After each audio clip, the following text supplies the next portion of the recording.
여러분, 자식이 이렇게 속을 썩이면, 잘못된 길로 가면은 그것을 그대로 내버려 둬야 합니까? 아니면 때려서라도 말려야 합니까? 잠언 13장 24절에는 이런 말씀이 있습니다. 매를 아끼는 자는 그의 자식을 미워함이라. 자식을 사랑하는 자는 근실이 징계하느니라. 그 매를 아끼지 말라는 말씀인데, 그런데 요즘은 이게 자녀를 때리면 불법이잖아요. 성경의 가르침에 보면 세상의 정당한 권세를 존중하라는 가르침이 있지 않습니까? 그러면 도대체 때려도 된다는 말입니까? 때리면 안 된다는 말일까요? 저희는 어떻게 잘못 하고 있는 자녀를 훈육을 해야 합니까? 여러분 잘 아시다시피 에베소서 6장 4절에 이런 말씀이 있습니다. 아비들아 너희 자녀를 노엽게 하지 말고 오직 주의 교훈과 훈계로 양육하라. 이런 부모님들이 되시기를 주님의 이름으로 축복합니다. 그런데 이 말씀은 사실 어린 자녀들에게 해당하는 말씀 아닙니까? 다 큰 성인이 된 자녀들 같은 경우에는 어떻게 해야 할까요? 다 컸으니까 알아서 살라고 내버려 둬야 하겠습니까?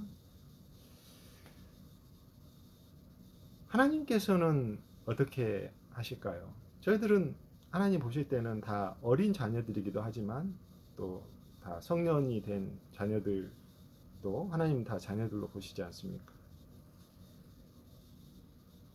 다윗에게 말씀하시기를 하나님께서 이런 말씀을 하셨죠. 사무엘하 7장 14절에 보면 나단 선지자를 통해서 다윗에게 전한 말씀인데, 다윗의 씨를 왕위에 세워서 하나님께서 내가 그의 아버지가 되고 그는 내 아들이 되리니 만일 그가 죄를 범하면 내가 사람의 매와 인생의 채찍으로 그를 징계하겠다. 이런 말씀을 하셨습니다. 이것은 솔로몬을 염두에 두고 하신 말씀인데,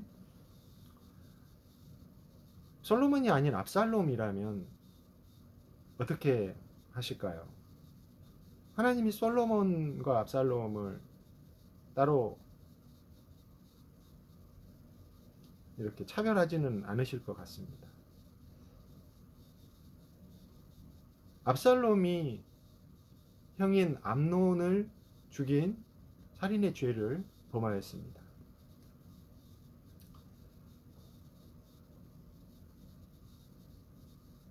그리고 도망갔죠.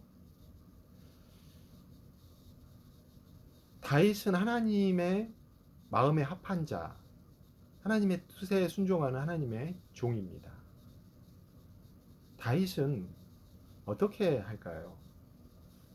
오늘 이야기는 아버지 다윗이 죄를 지은 아들 압살롬에 대한 고민이 담겨 있는 이야기입니다.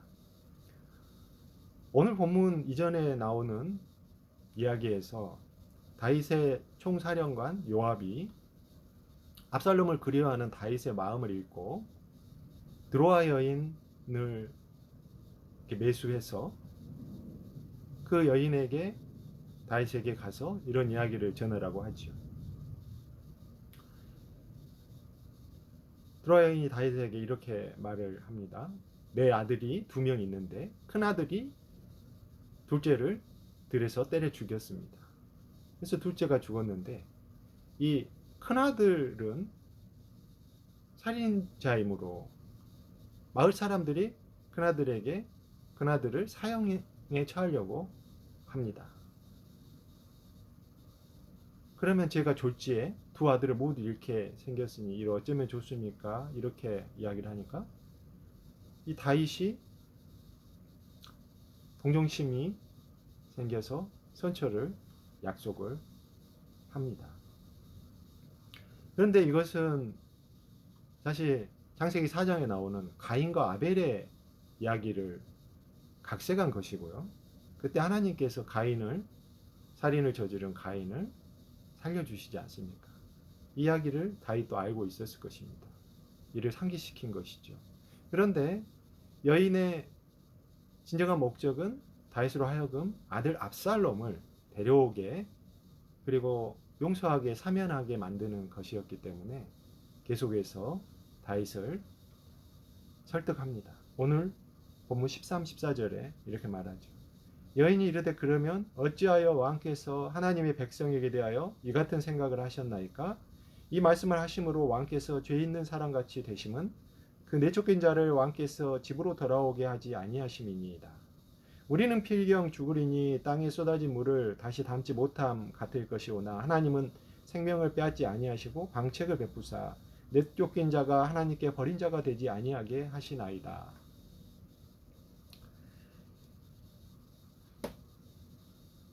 여인의 목적이 선명하게 드러나는 대목입니다.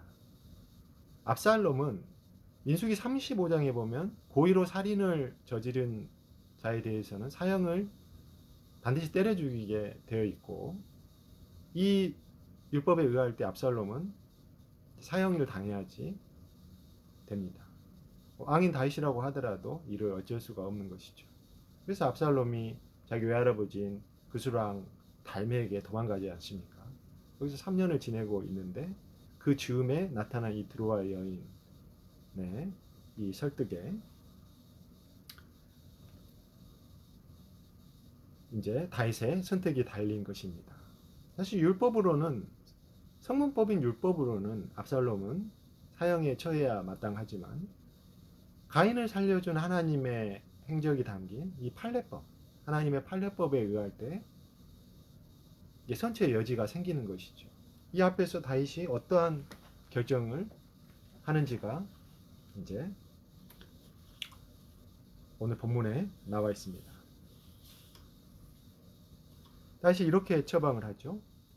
그 모든 일을 꾸민 자 요압이라는 것을 확인한 후에 그 요압을 시켜가지고 오늘 본문 21절에 보면 이렇게 명하죠. 왕이 요압에게 이르되 내가 이 일을 허락하였으니 가서 청년 압살롬을 데려오라 하니라. 요압을 시켜서 청년 압살롬을 일단 데려오게 만듭니다. 그런데 데려온 이후에 어떻게 하겠다는 것일까요? 오늘 본문 24절에서 보면 이렇게 다시 명합니다. 왕이 이르되 그를 그의 집으로 물러가게 하여 내 얼굴을 볼 수 없게 하라 하매 압살롬이 자기 집으로 돌아가고 왕의 얼굴을 보지 못하니라. 그의 집으로 돌아가게 하라. 이것은요, 주석학자들이 말하기를 가택연금이라고 말합니다. 집에 머물게 하는 것이죠. 이 가택연금이라는 것은요, 고도의 정치적인 결정입니다.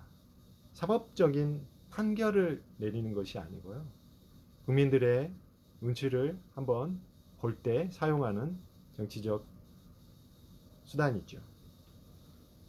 그러면 이런 정치적인 결정을 내릴 수밖에 없는 다윗의 심리적 배경에는 무엇이 있냐면 오늘 본문 21절에 아까 읽었듯이 요압에게 청년 압살롬을 데려오라 이렇게 말을 했다는 것입니다. 이 청년 압살롬이라고 하는 것은요, 우리 이 사무엘 압살롬과 관련된 기사들을 읽어볼 때 압살롬이 반역을 저지르고 나중에 죽음을 당하기 이전까지는 다윗이 압살롬을 아들이라고 부른 기사가 성경에 나오질 않습니다. 계속해서 청년 압살롬, 이때부터 청년 압살롬이라고 이렇게 시작을 해가지고 반역의 기간 동안 계속 청년 압살롬이라고 다윗이 호칭을 하는 것들이 여러 번 나와요. 이 청년 압살롬에는 다윗의 정치적인 고뇌가 담겨 있다라는 것이죠. 다윗의 인간적인 고뇌로서는 아버지로서 아들 압살롬이라고 불렀겠죠. 그래서 아들 압살롬이라면 얼마나 용서해주고 사면해주고 싶었겠습니까? 하지만 청년 압살롬에 대해서는 사면할 수가 없었던 것이 다윗의 정치적인 권위입니다. 일단 국민들 눈치를 봐야 되고 이것이 왕으로서 공적으로 판단해야 된다라고 하는 그 부담감이 담겨 있습니다. 그래서 아들을 데려오기는 했지만은 가택 연금을 시켜놓고 자기 아버지로서의 부정을 꾹꾹 눌러 참으면서 2년이 흘러가고 있습니다. 그런데 이 청년 압살롬은 정치적인 야망이 대단했던 것 같습니다.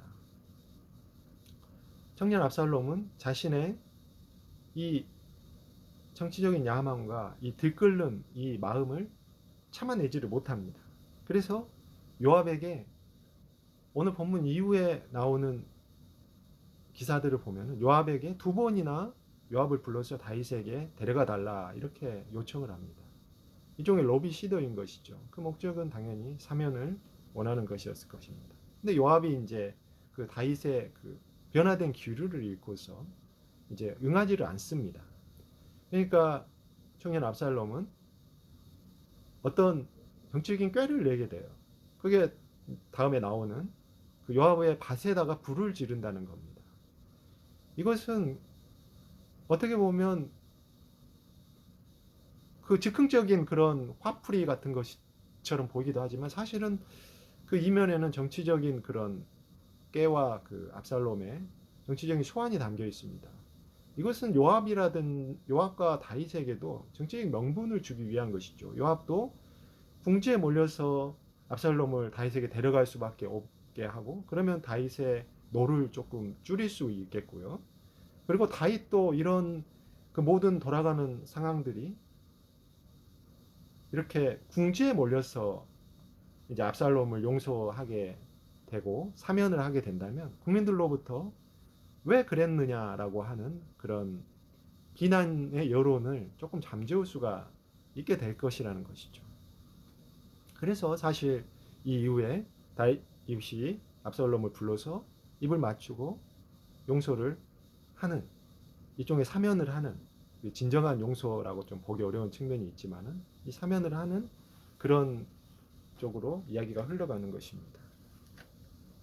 오늘 이야기는 다윗의 입장에서 보면 청년 압살롬과 아들 압살롬이라고 하는 그 내면의 갈등 구조가 담겨 있습니다.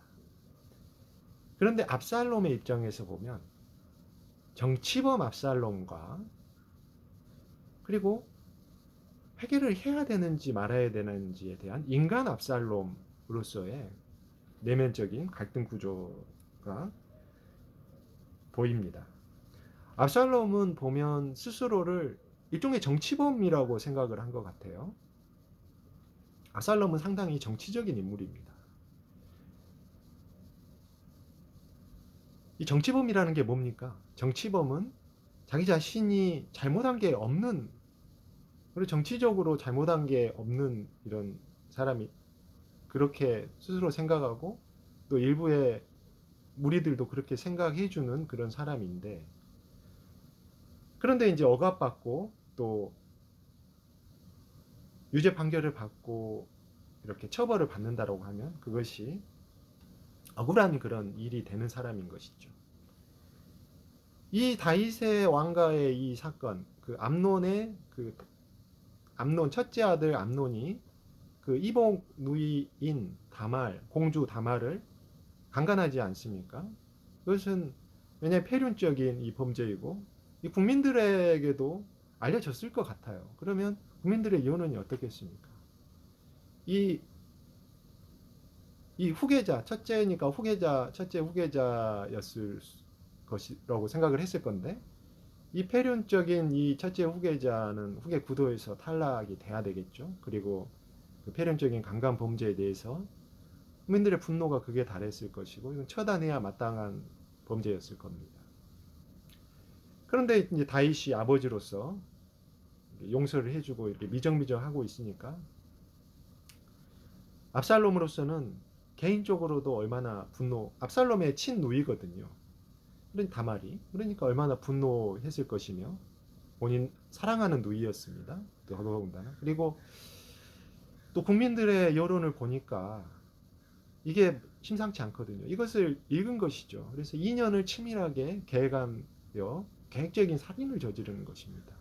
본인은 이것을 그 사법 불신에 대한 자기가 정의를 세웠다, 이렇게 생각했을 가능성이 높을 것 같아요. 그리고 그 암논에 대한 처단은 정당한 것이었다, 이렇게 생각했을 것 같습니다. 그러니까 압살롬이 만약에 처벌을 받게 된다라고 한다면 이것은 억울한 다윗의 권력에 밀린 것일 뿐인 정치범으로서 처벌을 받는다, 이런 것이었지 않겠습니까? 하지만 이 압살롬의 생각이 한편으로는 이해는 되면서도 이것은 순전히 본인의 정치적인 판단이었고 정치적인 생각이었고, 하나님의 율법에서는 그것이 허용되지 않는 그런 생각이었을 뿐만 아니라 본인 스스로 의인이라고 생각한 것이지 하나님에게 인정받거나 하나님과 치열하게 이렇게 내적인 의뢰를 하고 하나님에게 토로하고 기도하고 그 결과로서 이루어진 하나님으로부터 승인된 그런 것들이 전혀 아니었다라는 것이죠. 그래서 그 다음 부분에 있을 압살롬이 왜 이렇게 생각을 하였을지를 추측을 할 수 있는 부분은 다음 부분에 있어요. 32절 끝부분에 보면 이런 말이 나옵니다. 요압에게 이제 로비를 하면서 이렇게 말을 하는 거죠. 내가 만일 죄가 있으면 왕이 나를 죽이시는 것이 옳으니라 하시니라 하는지라. 자기가 죄가 없다라는 거죠. 죄가 있으면 죽일 거라는 말은 반어법 아닙니까? 누가복음 15장에 보면 돌아온 탕자 이야기가 나오지 않습니까? 돌아온 탕자는 돌아가기 전에, 아버지께 돌아가기 전에, 그리고 또 아버지께 돌아간 후에도 철저하게 회개를 합니다.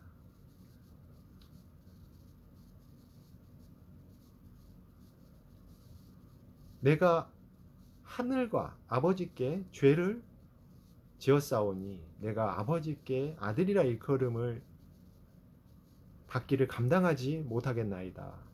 이렇게 회개하고 또 이렇게 아버지께 회개의 마음을 토로합니다. 이 그런 탕자의 회개의 말을 들은 아버지는 뛰듯이 기뻐하죠. 우리 아들이 이 회개한 것을 보니까 죽었다가 살아난 것이 틀림없다, 이렇게 기뻐합니다. 사실 오늘 이야기에서 아버지 다윗이 아버지로서 압살롬이 회개하고 돌아오기를 바라지 않았겠습니까? 그런데 들리는 풍문을 들어보니까 압살롬은 가택연금을 당한 돌아오기 전이나 돌아온 중이나 돌아온 후나 여전히 변화가 없었고 여전히 불같은 성질의 그 정치적인 욕망을 끌어올랄지 회개의 어떤 모습, 기미들은 전혀 안 보였던 것 같아요. 결국 이것이 압살롬은 사면을 받았지만 그것이 다행이 아니고 오히려 불행으로 이어지는 그런 결과를 초래한 사건이 되고 맙니다. 회개가 없는 용서라는 것은 사실은 불행한 것입니다. 그래서 압살롬은 계속해서 그런 죄 가운데 살다가 압살롬이 그 이후에 또 얼마나 많은 천인 공노할 그런 죄들을 많이 저지릅니까? 아버지를 반역을 하고 아버지를 또 죽이려고 몸소 전장에 나가기도, 아버지의 첩들을 백주대낮에 이렇게 동침을 하고 이런 사건들이 이제 연이어서 나오는 것이죠. 그래서 이제 다윗은 이 청년 압살롬에 대해서 나중에 압살롬이 죽고 나서야 비로소 아들 압살롬이라고 이렇게 절규를 하게 됩니다. 이게 사무엘하 18장 33절에 나오는데, 내 아들 압살롬아, 차라리 내가 너를 대신하여 죽었다면 압살롬, 내 아들 압살롬아, 이렇게 절규를 했습니다. 예수님께서 회개하지 않는 죄인들이었던 저희를 위해서 이렇게 하나님께 절규하셨던 그 모습이 떠오릅니다. 아버지여, 자네들이 지금 자기들이 무엇을 하는지를 알지를 못하나이다. 아버지, 저들을 용서하여 주시옵소서. 이제 저희는 회개하고 하나님 아버지께 돌아왔습니다. 그러나 우리는 돌아온 탕자처럼 돌아오긴 했지만 청년 압살롬이 아니라 돌아온 탕자처럼 우리가 아버지께 아들이라 일컬음을 받기를 감당하지 못하겠나이다. 이런 마음으로 살아야 될 것입니다. 이 자녀들이 죄에서 되돌아 또 그 죄인으로 아버지께 나아가는 이 마음을 하나님 아버지께서 기뻐 받으실 줄로 믿습니다. 저와 여러분이 청년 압살롬이 아니라 아들 압살롬으로 하나님께 인정받고 하나님이 기뻐하시는 삶을 하나님 아버지께 가장 겸손하고 낮은 모습으로 나아가는 그런 삶을 사시기를 주님의 이름으로